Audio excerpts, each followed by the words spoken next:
I know they say everyone deserves a second chance, but what about a performing whale linked to the deaths of not one, not two, but three people? This morning at SeaWorld in Orlando, Tilikum, the killer whale, returned to showbiz.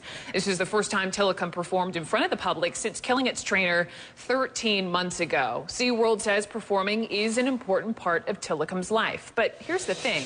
Besides grabbing his trainer by her ponytail and drowning her in front of spectators last year, Tilikum has been involved in two other deadly accidents, including a trainer at a park in Canada back in 1991, and then 8 years later, a homeless man who had somehow wandered into his Orlando tank area late at night. So I want to bring in Gray Stafford. He is with the Wildlife World Zoo and Aquarium in Phoenix, but also began his whole career as a marine mammal trainer at a place once called SeaWorld of Ohio. Gray, I know you know killer whales. You have trained them yourself. So right out of the gate here, what do you think about this? Good idea, smart move, or not? I think it's absolutely the right move to make. I think the folks at SeaWorld were wise to take their time and look at the process, look at their staff, look at the situation, and come up with a plan that gets Tilikum back into a familiar show training environment, because it gives the trainers an opportunity to enrich his life, to provide him more choices in his day and more enrichment. So it's definitely a good option, a good step forward. You're using a word SeaWorld used. Let me read this. This is a statement we got from the head trainer at SeaWorld. They say this: participating in shows is just a portion of Tilikum's day, but we feel it is an important component of his physical, social, and mental enrichment. He has been regularly interacting with his trainers and other whales for purposes of training, exercise, and social and mental stimulation, and has enjoyed access to all of the pools at the Shamu Stadium complex. So help me understand, because obviously, this is not my area of expertise. When we talk about a whale's enrichment, what does that really mean? It needs to perform, it needs human interaction?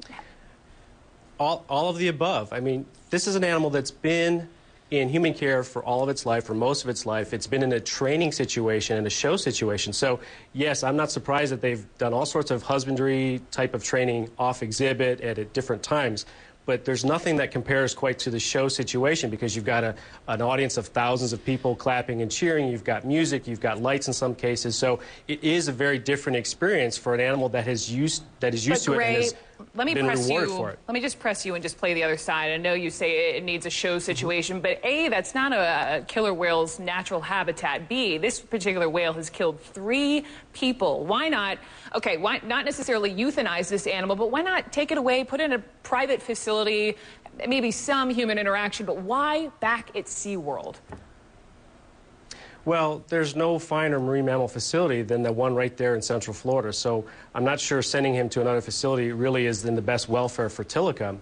And as far as why not euthanize an animal, this is a very different situation from, say, a feral dog that bites somebody wandering through the neighborhood. So he never left his display, obviously being a marine mammal, and so he was never at a risk to the general public. So I think they've made the right decision here. They're focusing on success, trying to get him back into a normal situation for Tilikum, and in doing so, they're showing their dedication and care to an animal that deserves nothing less. But all those people 13 months ago watched in horror, and we talked to some of them 13 months ago, in horror, watching this woman die right in front of their eyes. Why bring this whale back? Why even present the possibility? Because it's an animal. You don't know entirely its behavior, could be unpredictable. Why open yourself up for that chance again? Well, first of all, some of the people working with this animal are some of the best trainers, some of the best killer whale people on the planet.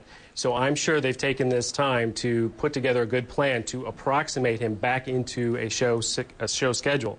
And over time, they will reward him for success and make adjustments if they need to in terms of what they ask him to do, how many behaviors, how long he's participating in the show, because the emphasis always needs to be on his success and rewarding him for success. Now, you're showing video of trainers in the water with killer whales. I want to make it clear that Tilikum was never a killer whale that was trained for water work, if you will. Trainers have never been part of his in-the-water environment. And that's a good point to make. And that's a good point to make. And now, you know, we know that SeaWorld is making, taking some extra precautions. They're putting up, I think, some additional fencing in between, in between, I guess, where the whale would be and where the trainers would be interacting. They're also adding some sort of fast-rising platform, underwater in case that happens again, in case one of the trainers gets trapped. But the bottom line, let's just bottom line this.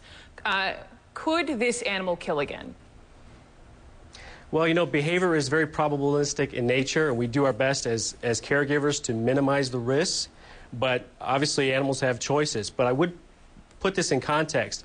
Somewhere between 20 and 30 people are killed by their own dogs each and every year. Now, it doesn't minimize what happened to Dawn last year. It's a very tragic situation.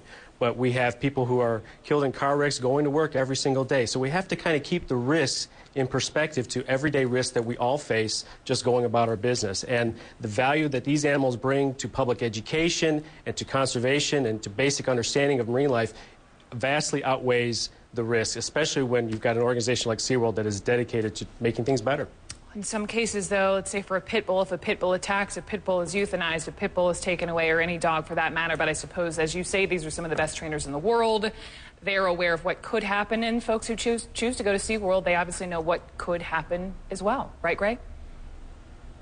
That's absolutely true. And anyone who works around animals, they don't have to be wild animals. People who work with horses, people who work in zoos, people who work in the field with wild animals, we all accept that there are some risks involved with that, just like airplane pilots accept the risks, truck drivers, and so forth. You can't eliminate all the risk, but you can do things in a sensible way. And the great thing is the trainers at SeaWorld train with positive reinforcement. So there is that relationship there between animal and caregiver that's based on trust. It's not based on force and coercion. It's based on trust.